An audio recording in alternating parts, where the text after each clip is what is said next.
حضرت عمر بن عبد العزیز رحمۃ اللہ بادشاہ بھی تھے، درویش بھی تھے، اور 38 سال کل اس بندے نے عمر پائی ہے، لیکن دنیا کو حضرت فاروق اعظم کی یاد تازہ کرا کے گئے دنیا۔ حضرت عمر بن عبدالعزیز لکڑی کے جوتے پہنے ہوئے، 2-3 سپاہی بھی ساتھ ہیں، گلی سے گزر رہے ہیں، ایک بابا سویا ہوا، موٹر سائیکل کی ٹکر ہو جائے تو کیا کہتے ہو؟ انا ہوئے بولے۔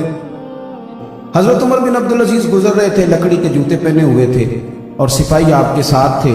تشریف رکھی تھی آپ؟ تشریف رکھی، اللہ آپ کو جزائے خیر۔ تھک گئے تو اوپر آ جائیں، یہاں آ جائیں اوپر۔ حضرت عمر بن عبدالعزیز رحمۃ اللہ تعالیٰ علیہ گزر رہے تھے، لکڑی کے جوتے کھڑاؤں پہنتے تھے لوگ، بابا جی بیچارے بوڑھے سو ہوئے تھے کہیں فٹ پاتھ پہ، تو حضرت جی کا پیر نہ بابا جی کے پیر پہ آ گیا۔ انہوں نے وہی کہا جو سارے لوگ کہتے ہیں، اچانک اٹھے اور کہنے لگے اندھے ہو؟ بادشاہ سلامت کو کہہ دیا اندھے ہو؟ تو جناب عمر بن عبدالعزیز رحمۃ اللہ علیہ کہنے لگے نہیں بزرگو، مجھے نظر آتا ہے۔ اور مجھ ساتھ سپاہی تھے نا، انہوں نے تلواریں باہر نکال لی میان سے۔ تمہیں کیا ہوا ہے حضور؟ اس نے آپ کو اندھا کہا ہے؟ آپ فرمانے لگے نہیں، اس نے تو نہیں کہا۔ حضرت جی کہا ہے، فرمانے لگے نہیں کہا۔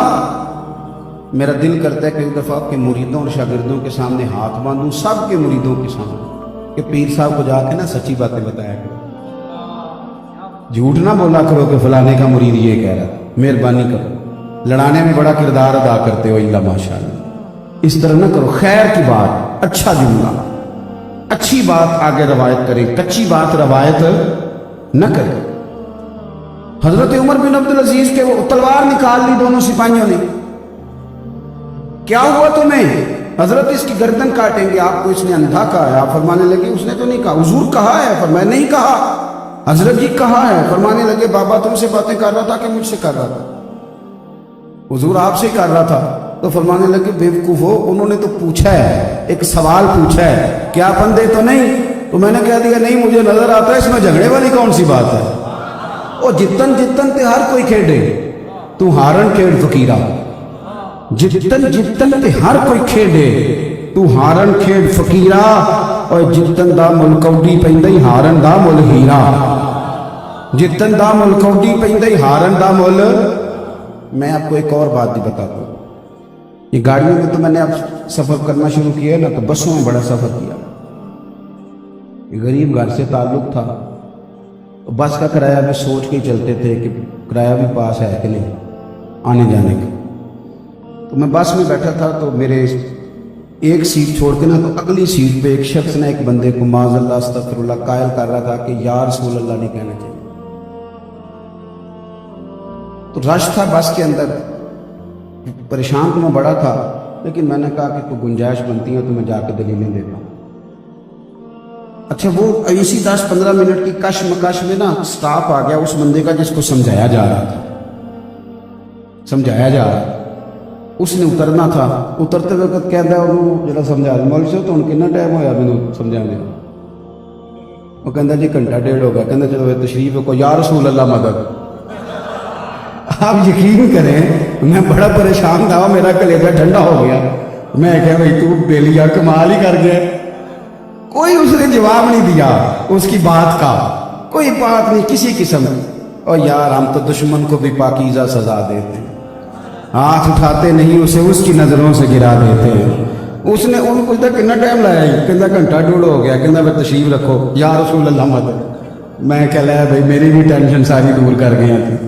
اچھا وہ جتنی سواریاں بیٹھی تھی اس مولوی صاحب کی طرف دیکھ دیکھ کے ایسے، اور میرا بھی دل سی کہ یار ان کو جی اگلے سٹاپ تے لے ہی جائیں تو چنگا ہے، اتنا سفر تو کیسے کرے گا؟ تو اس طرح کے پکے بنے، پکے۔ آپ یقین کریں بڑے لوگ ہم بھی دلیلیں سنتے ہیں اللہ کے فضل سے، کتابوں میں پڑھتے ہیں، پتہ نہیں لوگوں پہ کس چیز کا اثر ہوتا ہے۔ الحمدللہ تعالی اثر بس اسی چیز کا ہوا ہے جسے فتاوی رضویہ کی سطروں میں دیکھ لیا ہے، باقی سمجھ نہیں ہے۔ فاضل بریلوی نے جو وضاحتیں کی وہ کمال، اپنی زندگی احتیاط والی۔ ایک بات آپ کی خدمت میں اور عرض کروں، آگے قرآن مجید نے کہا والذین یبیتون لربہم سجدا وقیاما، فرمایا اللہ کے بندوں کی یہ شان ہے کہ وہ راتیں سجدے اور قیام میں گزارتے۔ ہمارا نا مصلی بڑا کمزور، عبادت نہیں کرتا، توجہ نہیں کرتا۔ میں آپ کو صحیح کہتا ہوں کہ بندہ، اب میں کیسے بات کروں، کچھ چیزیں ایسی ہیں جو کہیں بھی نہیں جا سکتی۔ میں کبھی کبھی سوچتا ہوں کہ جب لوگ دینداروں سے دور ہوتے ہیں، کئی دفعہ پکے نمازی ہوتے ہیں، اور بچہ مدرسے میں داخل کرا دینا، اس کو دلیلیں مل جاتی ہیں کہ بغیر نفل کے بھی گزارا ہو جاتا ہے، عصر کی پہلی 4 سنتوں کے بغیر بھی گزارا ہو جاتا ہے، عشاء کی پہلی 4 سنتیں بھی ضروری نہیں، وہ کہانیاں بنانے لگا۔ کئی دفعہ جب تک دور ہوتا ہے، علماء تائید کریں گے میری بات، پکا ہوتا ہے۔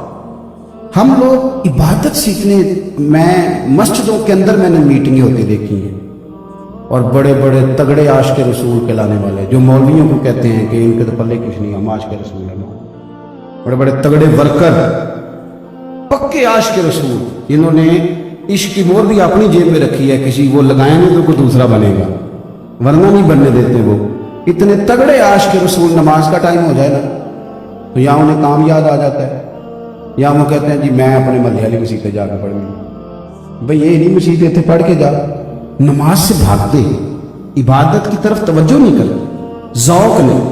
اور بھئی عشق تو محبوب کے طریقوں پہ چلاتا ہے، عشق تو محبوب کے رنگ میں رنگ دیتا ہے بندے، تو عبادت کا خاص ذوق، نفلوں کا خاص مزاج، قرآن پاک کی تلاوت کا خاص ذوق، یہ ہمارے صوفیاء کا طریقہ ہے۔ حضرت عبداللہ بن عمر رضی اللہ تعالیٰ عنہ فرماتے ہیں مغرب کی نماز پڑھ کے سرکار گھر چلے گئے، ہم لوگ مسجد میں بیٹھے تھے، عشاء سے تھوڑا دیر پہلے حضور پھر تشریف لائے تو فرمایا کیا کر رہے تھے تم؟ ہم نے عرض کی یا رسول اللہ ہم یہاں بیٹھے تھے۔ فرمایا تم مغرب کے یہیں بیٹھے ہو؟ حضور بس دل کیا اللہ اللہ کرنے کا، تو سوچا بیٹھ کے اللہ کی یاد میں کچھ وقت گزار لیتے ہیں، تو سرکار فرمانے لگے میں اندر بیٹھا تھا تو مجھے فرشتے نے آ کے پیغام دیا ہے کہ یا رسول اللہ باہر تو نکلیں، آپ کے غلام کیا کر رہے ہیں کہ رب ان پر فرشتوں کے سامنے فخر فرما رہا۔ تیرا مسجد میں ٹائم گزارنا، تیرا اپنے رب کو یاد کرنا۔ میں آپ کو ایک بات بتاؤں، دعاؤں سے انقلاب آ جاتا ہے۔ ہم تو دعا مانگتے ہی نہیں، مزاج ہی نہیں رہا، کبھی تکلیف آئی تو مانگ لی، ورنہ رب کے بندے سمجھتے تھے کہ دعا تو اس طرح ہے کہ ہم اپنے اللہ سے باتیں کر رہے ہیں، اللہ یہ دکھ ہے مجھے، اللہ مجھے یہ تکلیف، اللہ میں تیرے پاس نہ ہوں تو کدھر جاؤں۔ حضرت خواجہ معین الدین چشتی رحمۃ اللہ علیہ کہتے ہیں حج کرنے گیا تو مینا میں مزدلفہ میں میں نے ایک بندہ دیکھا، سب لبیک لبیک کہتے تھے، جب وہ لبیک کہتا تھا تو آواز آتی تھی لا لبیک۔ فرماتے میں نے بازو تھام کے اسے سائڈ پہ کر لیا، میں نے کہا میاں تجھے پتہ ہے تب تو لبیک کہتا ہے تو آواز آتی ہے تو غیر حاضر ہے؟ کہنے لگا مجھے پتہ ہے۔ وہ تجھے پتہ ہے؟ پتہ ہے حضور پتہ ہے؟ کہنے لگا حضرت یہ تو 24 سال ہو گئے، میں ہر سال حج پہ آتا ہوں اور ہر سال اسے کہتا ہوں میں آیا ہوں، بے نیاز بڑا، ہر سال کہتا ہے تو نہیں آیا تو غیر حاضر ہے، ہر سال 24 سال بیت گئے۔ خواجہ صاحب فرماتے ہیں میں نے اسے کہا پھر تو ہر سال آ جاتا ہے؟ تو کہنے لگا معین الدین آپ کوئی اور رب بتا دے میں وہاں چلا جاتا۔ جب یہ ہے کہ وحدہ لا شریک ہے، رکھے تب بھی ٹھیک ہے، نہ رکھے تو تب بھی ٹھیک۔ بے پرواہی ویخ نہ سجن دی جتھے کسے دی پیش نہ جاوے، تاجاں والے در در رولے تے منگتے ہیں تخت بٹھاوے، آزم کسے نو کارا مل دئی کوئی کعبے خالی آوے۔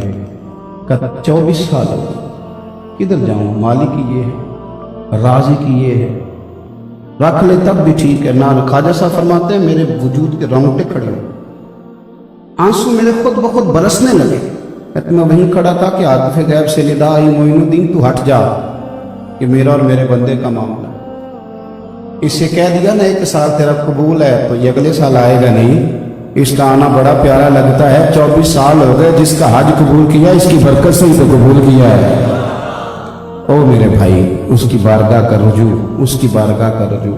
کبھی کبھی مجھے لگتا ہے ہم صرف اجتماعی توبہ کر لیں تو رب راضی ہو جائے گا، ہماری بڑی پریشانیاں ویسے ہی دور ہو جائیں۔ اپنا مسلح بات کریں تو پھر سے ایک دفعہ ساری بات دہراتا ہوں، سب سے پہلے تو عقیدہ ٹھیک ہونا چاہیے، پھر زندگی تقوی والی گزاریں، پھر قرآن نے کہا کہ رحمان کے بندے عاجزی سے چلتے ہیں، پھر میں نے 5ویں بات آپ کی خدمت میں یہ عرض کی کہ الجھاؤ چھوڑو، بحث چھوڑو، جھگڑا چھوڑو، اور 6ٹھی بات یہ کہ اپنا تعلق اپنے مسلح کے ساتھ مضبوط کریں، عبادت کے ساتھ۔ دیکھیں نا امام حسین نے سر سجدے میں کٹایا، اور تلاوت نیزے کی نوک پہ بھی جاری رہی۔